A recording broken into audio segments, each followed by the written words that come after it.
A desperate single father walks into a billionaire CEO's office, hoping for nothing more than a janitor's job to support his young daughter. But the moment the CEO reads his application and sees his last name, she freezes in shock. A secret buried for over 20 years suddenly comes rushing back, one that could change this struggling father's life forever. What did his late father do that left one of America's richest women completely speechless?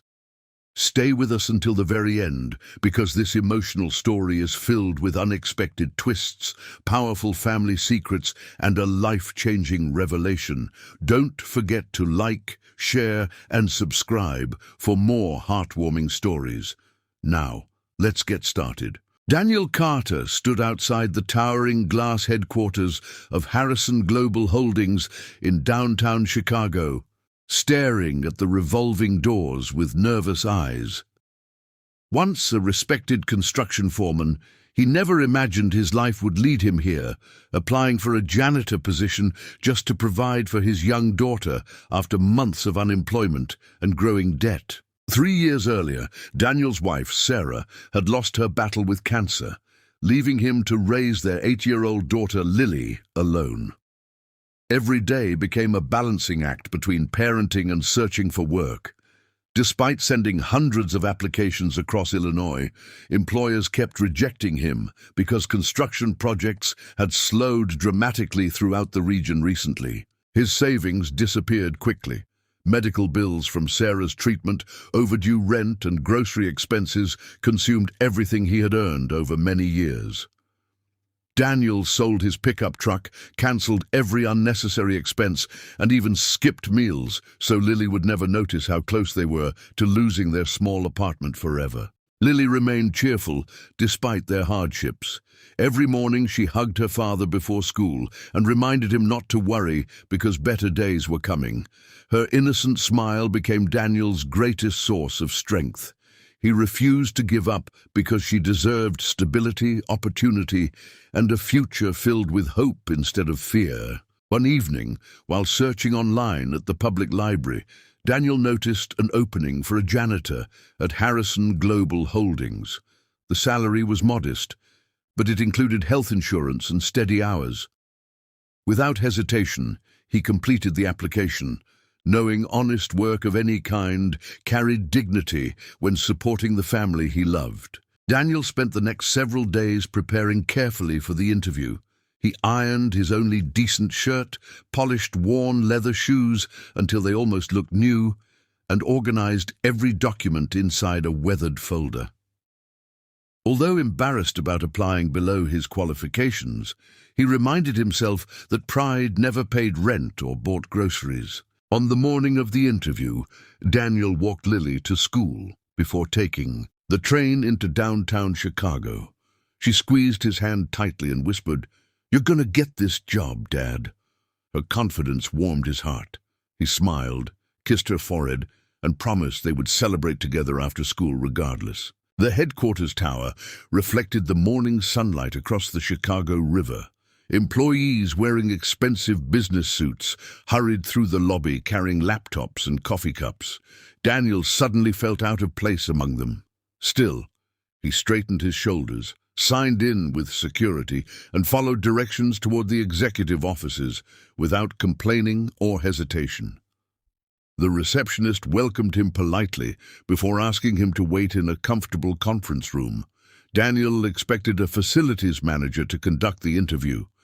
Instead, several employees whispered among themselves before informing him the company's billionaire chief executive, Emily Harrison, would personally review his application because of unexpected scheduling changes that morning.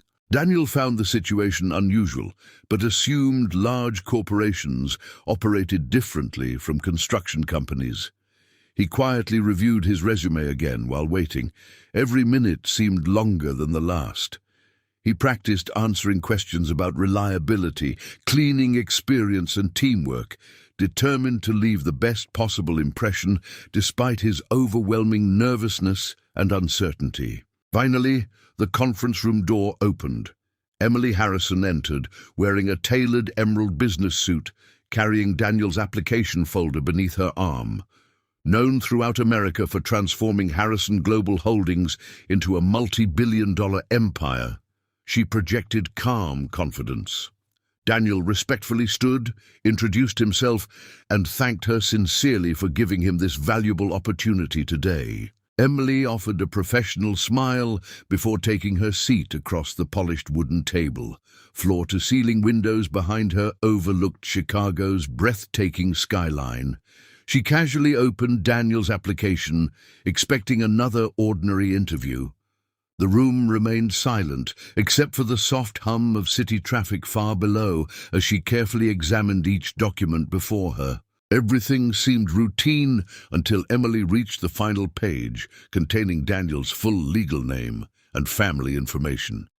Suddenly, her expression changed completely. Her fingers stopped moving. The color slowly drained from her face.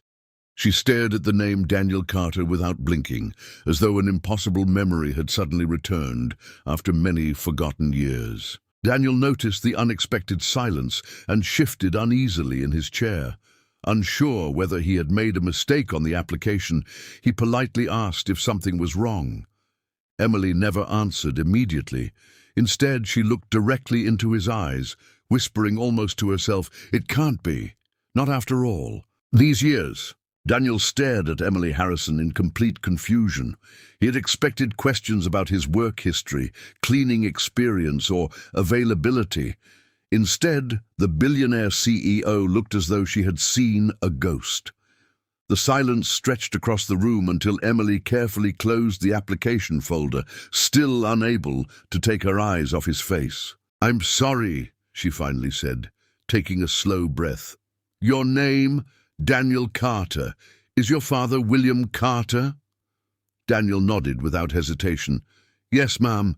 He passed away 12 years ago." Emily leaned back in her chair, covering her mouth as tears slowly formed in her eyes. She whispered, "I never thought I'd hear that name again." Daniel frowned, completely lost. His father had been an ordinary mechanic in a small Illinois town, respected by neighbors, but unknown outside the community. He couldn't imagine why one of America's richest businesswomen would recognize his name. Emily stood, walked toward the large office window overlooking Chicago, and remained silent for several moments before speaking again. "When I was 19, Emily began softly, "my father owned a small manufacturing company. One terrible accident and several dishonest business partners pushed us toward bankruptcy. We were days away from losing everything. Banks refused to help us, investors disappeared, and even friends stopped answering our calls. We believed our future was completely over." She slowly opened a locked cabinet beside her desk and removed an old leather folder covered with years of dust. Placing it gently on the table, she opened it with trembling hands. Inside were faded letters, financial records, and a yellowed photograph. She turned the picture toward Daniel. His heart skipped a beat the moment he recognized the smiling man. It was his father, William Carter, standing beside a much younger Emily and her father, outside an old factory building. Daniel had never seen the photograph before. Emily pointed toward William with a shaking finger. "Your father saved my family when no one else would. He never asked for recognition, money, or even a thank you." Daniel stared silently at the picture, trying to understand. Emily explained that William had secretly loaned Emily's father every dollar he had saved during 20 years of hard work. He even convinced several trusted friends to help keep the struggling company alive. Without that unexpected support, Harrison Manufacturing would have closed its doors forever. "My father begged him to accept repayment with interest," Emily continued, wiping away another tear, "but William refused. He said families should help each other during difficult times because one act of kindness could change generations. Those words became the foundation of everything I believe about leadership, business, and success today." Daniel lowered his eyes toward the floor. His father had never mentioned helping wealthy business owners. William had lived a simple life, fixing cars during the day and volunteering at the local community center on weekends. Daniel suddenly remembered hearing his father say, "Real character is doing good when nobody will ever know about it." Emily reached for another document inside the folder. It was a handwritten letter signed by William Carter decades earlier. In the letter, he asked Emily's father for only one promise, that if fortune ever smiled upon their family again, they should use their success to lift others instead of forgetting where they came from. Emily smiled through her tears. "My father kept that promise every single day until he passed away. Before he died, he made me promise something too. If I ever found William Carter or anyone from his family, I was to repay that kindness in whatever way they needed, no matter the cost." Daniel could barely speak. He had entered the building believing he would leave with a janitor's paycheck if he were lucky. Instead, he was learning that his late father's quiet generosity had helped create one of America's most successful companies. He felt overwhelming pride, mixed with sadness that his father had never lived to witness what his kindness achieved. Emily gently slid the janitor application aside and looked directly into Daniel's eyes. "You didn't come here today because of luck," she said warmly. "Sometimes life brings people together exactly when they're meant to meet." Daniel remained speechless, unsure whether to believe everything happening before him. She stood, extended her hand, and smiled for the first time since entering the room. "Mr. Carter," she said confidently, "I'm not offering you a janitor's position. Your father gave my family a future. Now it's my turn to help yours. But before we discuss your new beginning, there is one more truth about your father's sacrifice that you deserve to know.